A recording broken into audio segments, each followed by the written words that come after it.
Ah, goeie. Ja, mooi foto net. Het is wel een paar verliezen dat ik met Jack in de auto zit. Crossauto om correct te wezen. Hier in Blijen. Daar heb ik een ontzettend goede herinnering aan. En over een paar weken is het best een 22 juli.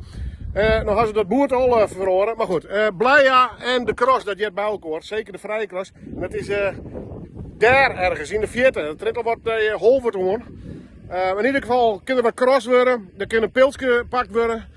Wat lekkere hapjes. Muziek op trains, maar het draait maar om één ding natuurlijk. Dus de echte cross. De vrije cross in Playa. 22 juli. Hoi! Daar ergens. Ja, net stinnen. Maar erheen.